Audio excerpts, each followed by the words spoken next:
you get the possibility to switch into any country that's in Schengen region or European Union region. Is hiring a lot, and they're looking for all the technical profiles that you can have. I mean, fine, be it a DevOps engineer, be it a site reliability engineers, QA, automation QA, Java, Python, all technologies are input. If I have to go to Prague, right, it's somewhere around 1500 INR. That's the rate of a flight ticket. Hi Kunal, good morning. How are you doing? Hi, Pushkar. Good morning. I'm doing great. How are you doing? Yeah, I'm also doing good. And first of all, thank you very much for doing it. And I'm sure this is going to help a lot of people who are seeking opportunities outside. So, first of all, how is life going on in Poland? It's good right now. I mean, spring has started, so the daylight is there. Otherwise, usually over here, you'll in winters you'll get 4 to 5 hours of daylight. By 3 in the day, it's completely dark. Now you can travel a lot. You can move to new places. You can check out new places. It's good now. I mean, and it's not cold as well, so Okay, it's great. great. So, So Kunal, to get started, can you please introduce yourself? sure. So I have been working as a QA engineer, automation engineer, since 2014, and before this, I was in Noida. And it was, I mean, last year, I think 2021. So when I got my initial contact from the HRs over here, and after that, I think by May, June, I had my joining dates, and I moved here in June. Can tell us from Noida, how did you apply to Poland and how you Sure. got a job and moved to Europe? So if you want to move to Europe, right, the best way I think is using LinkedIn. Search for in the job section, search for the country you're interested in. LinkedIn even provides you option to go for a wider search like Europe or European Union. So that's how I started. Initially, my search was wider, and then I reduced it to specific countries. And you'll find a lot of opportunities in Europe. Right now, there's a crunch for labor resources over here, especially tech resources. And this is not just in Poland, it's in all European countries. Most of the major tech hubs like Amsterdam, Germany, they also need more resources at this point of time. And they're actively hiring. So you just go through LinkedIn, find the job, apply for it. And once the contact from HR is made, people over here are very they're not as demanding as in India. So you'll your process, at least initial process with the HRs and the internal teams. If you're going for a service-based company, they'll have client interviews as well. Their interviews will be not that hard as in India. So for me, what happened was I got an initial first round of interview was an HR basic HR interview where they check if you are comfortable with the profile. They check you, they ask you for your skills. They describe you the skills that will be required for their profile, and then they shortlist your profile. And after that, you'll get a interview call from an internal hiring manager. So that will be a technical interview. Once that is done, so in my case, I had another interview after that, which was a client interview. That was a little difficult compared to the previous rounds, but once I cleared that, uh, after that, the next round is again HR round as in India for salary negotiation and explaining the terms of employment. Do listen to this little carefully because rules over here might be a little different compared to India. Mhm. So this is again an important round, and they tell you about your rights as an employee and the employer's right, and they tell you about since you are migrating, right, so they'll also tell you about how the process would be going ahead, from the application of work permit to acquiring visa to submitting various documents in various stages. Once this process will be done, I think every company assigns a relocation expert. I mean, if you have accepted the terms of contract and you have sent them the signed contract, they'll assign you a immigration expert, Mhm. and that immigration expert will give you a list of documents Mhm. that you need to prepare. Meanwhile, from their end, they have applied for your work permit and they're waiting on a decision for your work permit. Another question is, when do you resign from your current job, right? Yeah. Because in India, there's 2 months of notice period or 1 month of notice period that you can tell to your next employer, and you can resign based on that. But over here, another thing is your work permit. How much time does your work permit take to arrive? And then there's another factor of visa. Mhm. So don't resign in your current job before you get your visa, Okay. because they'll by this time they would have provided you with your approximate joining date, but your visa applications can take time. If I summarize all this process, the first step was to go to LinkedIn, just write your profile, whether you are in testing or DevOps, whatever you're working on. The location could be Poland or any European country, and then you connect with HR, get done your technical interviews. They sponsor your work permit, and they sponsor your visa, and you just fly after that. And you just have to resign once you get your visa. Don't resign in Indian job before that. Right, Yeah. that's the key. Okay, perfect. And what sort of profile the country is probably looking for? I see a lot of recruitment happening and a lot of startups taking place in Poland in recent years. Yeah, and that's amazing, right? Because I mean, sometime back we always heard of, I mean, 5 years back, right? We would have never heard of Poland. We would Mhm. have heard of Germany, France, Amsterdam. But now Poland is hiring a lot, and they're looking for all the technical profiles that you can have. I mean, fine, be it a DevOps engineer, be it a site reliability engineers, QA, automation QA, Java, Python, all technologies are in demand over here, and they're trying to bring. I mean, and this is not just now. I mean, they have a perspective that they want to become second biggest hub after Germany in the next 10 years. So this will continue now, and I can literally see the difference because when I joined, there weren't that many Indians. I mean, there were Indians, but there were not that many Indians. Now, if when you cross the road, you'll find a lot of Indians over Okay. here. A lot of Indian restaurants are coming up. Earlier, they weren't there. Can we also discuss around the average salary which somebody can expect? Let's break the bracket between 2 to 5, 5 to 10, and 10 plus. So yeah, I mean, this is based on my experience, and this is based on salaries which are provided by major service-based companies. Mhm. Product-based usually pay a little higher. So if Okay. you're in 2 to 5 years bracket, till last year they were paying around 12 to 15. This would have gone a little, I mean, little higher because of the inflation. Mm.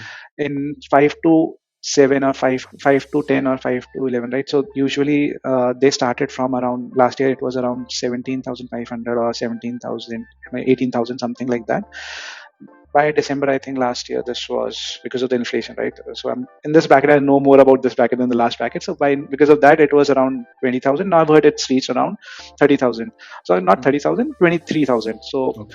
uh, they don't really create a distinction based on your experience. They keep Mhm. you in this 5 to 10 year bracket, and they'll give even the person earning 10,000, they'll offer a minimum salary. So situation might differ from person to person based on the tech crunch that they have at that point of time. But Mhm. you can expect, I mean, if you're in 5 to 10 years, you can expect between 20 to 23 right now. Okay. That's before taxes. Okay. One question for the experienced professional, which comes to my mind, is like you are getting paid suppose 25,000 zlotys, which is 60 lakhs INR, I think. It will be 50. And it's somewhere Zloty is somewhere around 20 right now. 20. So say 50 lakhs salary, which is practical today in India with 10, 12 years of experience, right? Which people are getting this much money. So a person like that, how should he or she look at the picture, and what could be the benefit of moving to Poland? So, I mean, there are two aspects to this, right? I mean, if you are looking to come here for a long term, or if you're going to come here for short term. If you're coming here for short term, I don't think you have much benefits right now, Mhm. other than the fact that the workload might be a little less over here Okay. compared to India for the same salary. The workload might be a little less. Another thing that you told, right? Over here, 30% or 32% of your salary would directly go into taxes. The main difference comes if you are coming here with a long term perspective. Let's say if you want to settle here, or if you want to uh, stay here for 10 years, something like that, right? What happens is after you get your blue card or your temporary, that's a residence card.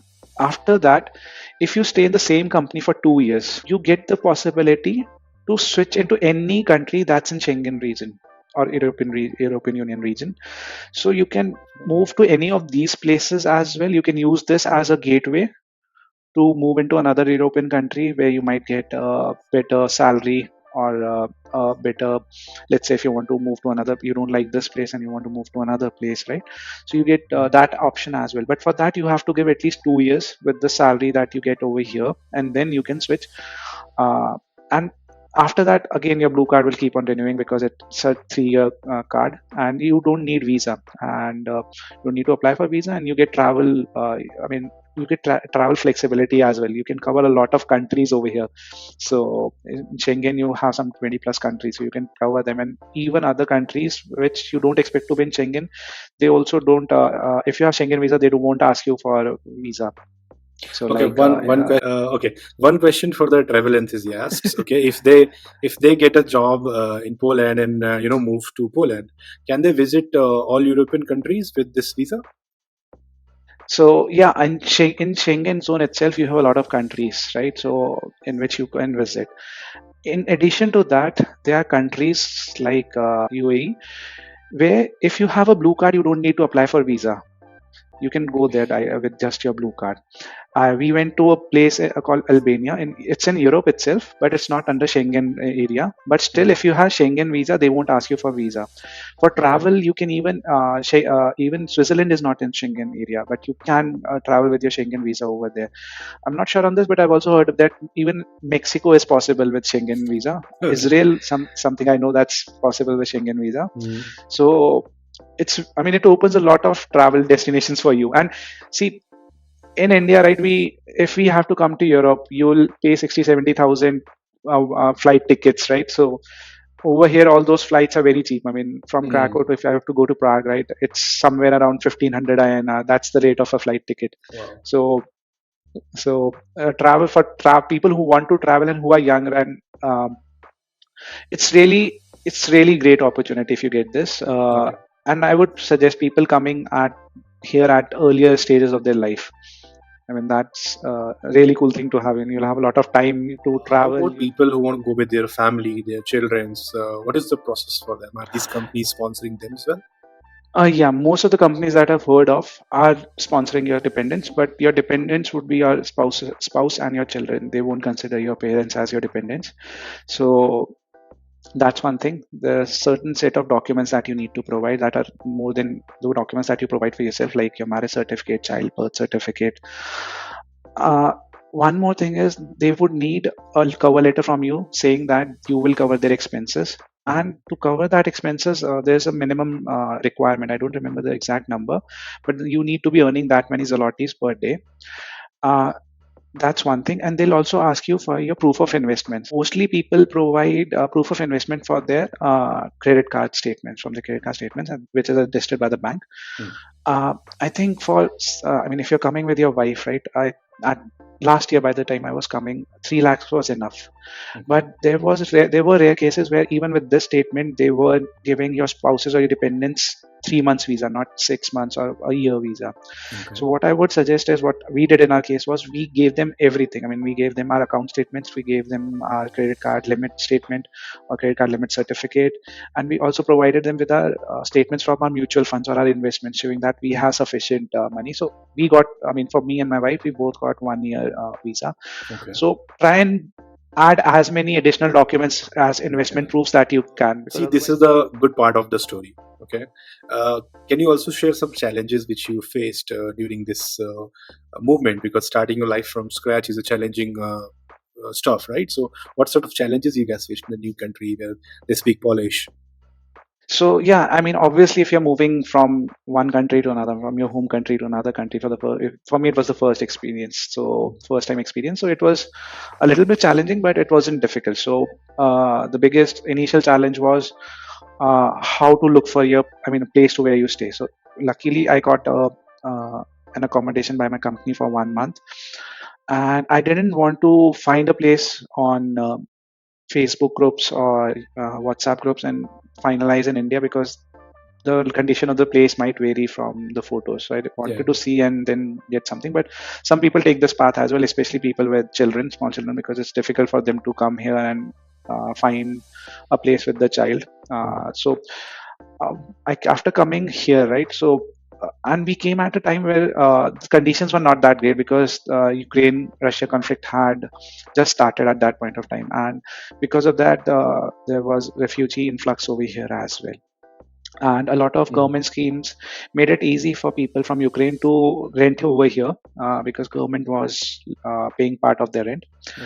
So for others, it was very difficult now to find any house over here. Mhm. So the biggest challenge was in terms of finding the houses.